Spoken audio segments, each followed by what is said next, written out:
My childhood was during a turbulent time and was probably something other than normal even in the earliest years, because the clouds of Nazism really began before 1932, though I myself have no memory of these things. I do remember in the family life the growing concern very early that things were going to get worse and worse, and my father buying a little cottage out in the country where we could hide out, and more time was spent there. I was maybe 8 years old, and I remember my parents teaching me the way to get there. My father was a leading pediatrician in a large German city with a tremendous practice.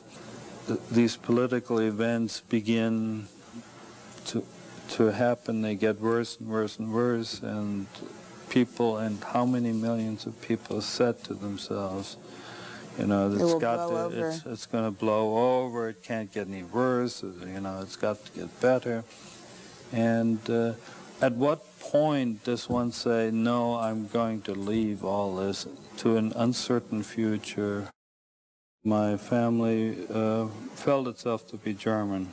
My parents put me into normal public school, and most Jewish kids were rapidly withdrawn from the public school and were sent to the synagogue, to the Jewish school. And but my parents, with all three of us, I have a brother, an older brother and sister, all of us remained in the public school system.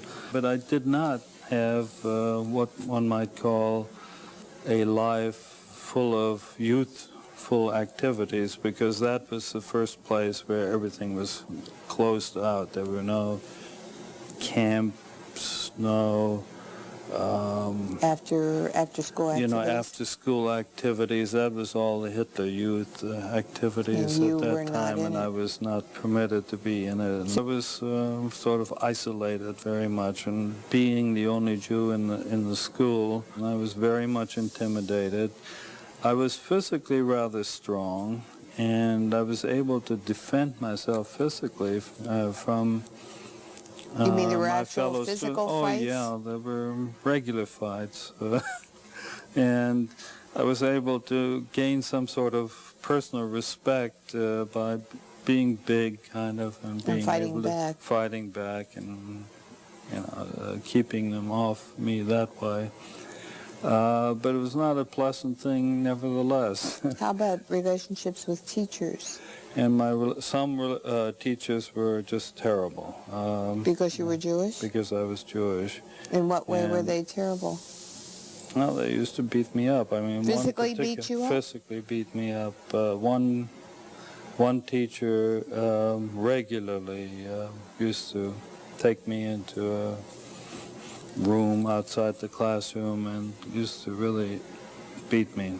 And you never told your parents? I never told my parents. I never talked about this. To this day, I've never talked about many of these things. Perhaps you could tell us about a pin that you recently borrowed from your brother. Well, it's one of the more amusing stories, because some teachers, were very supportive, and that was the case in my brother's great victory. He was a good runner. And he was one of the best. He was a high school student, and he was one of the best high school runners in the city. And they had a all high school runoff, 1935, as the pin indicates. And he won several races and was one of the athletes invited up to the podium after the race to be decorated by a guy with brown uniform, swastika, and so forth. And they didn't know they were decorating a little Jewish boy. And the man held a big speech about this wonderful example of Aryan youth that was standing in front of him, and gave him this pin.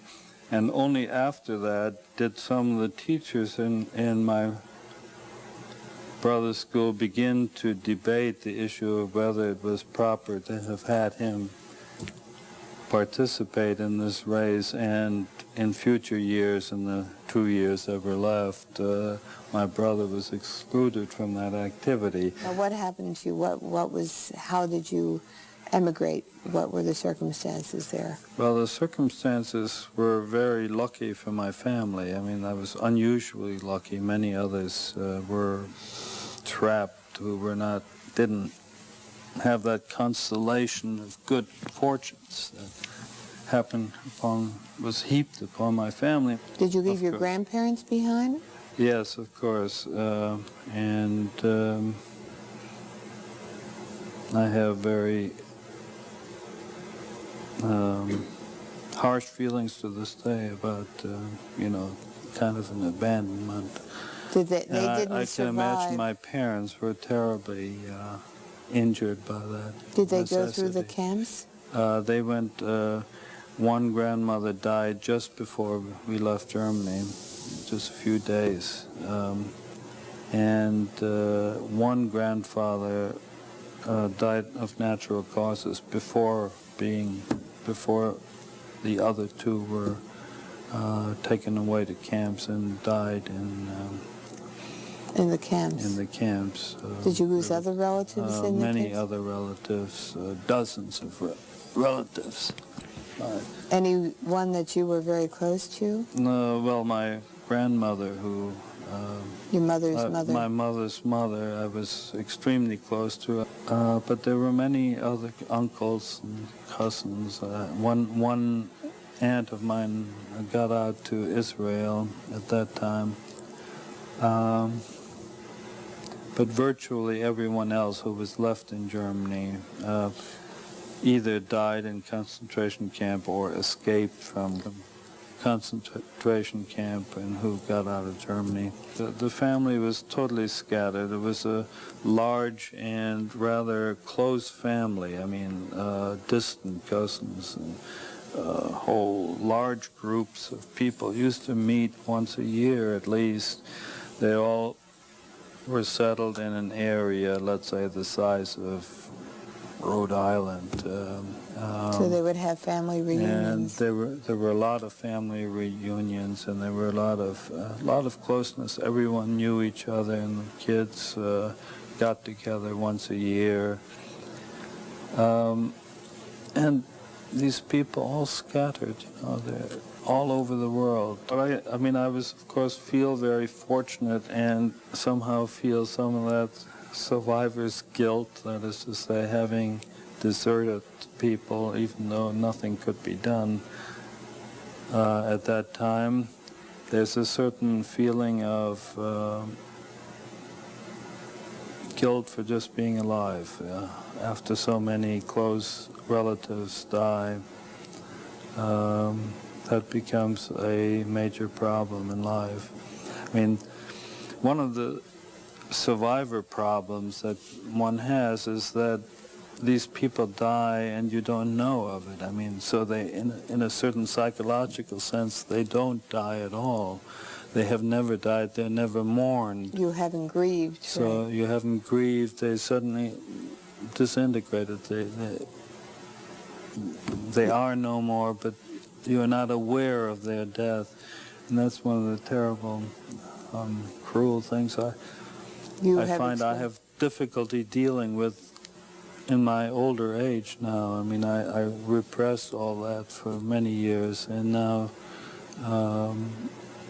as I'm getting older myself, I think more and more about these problems. Have you been back to Germany?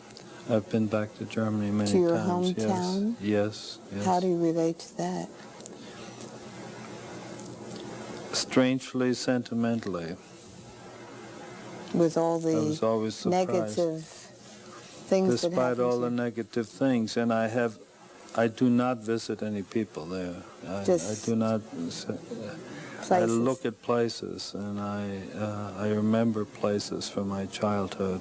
Did you go back to the little house? I went back to that little house. Yeah, not into it, but I looked at it from a distance. Is it still a family house? But it's still there. I don't know whose it is. It's yours, isn't it? Oh, no. It doesn't belong to the family? No, as a matter of fact, I think my father gave it to somebody who was very helpful to us in our last days, simply as gesture. I mean, it would have been confiscated by the state, as everything else was. Thank you very much for telling your story. It's not easy to go back. No, It's easier to go forward. It's not a tremendously pleasant thing, but it's.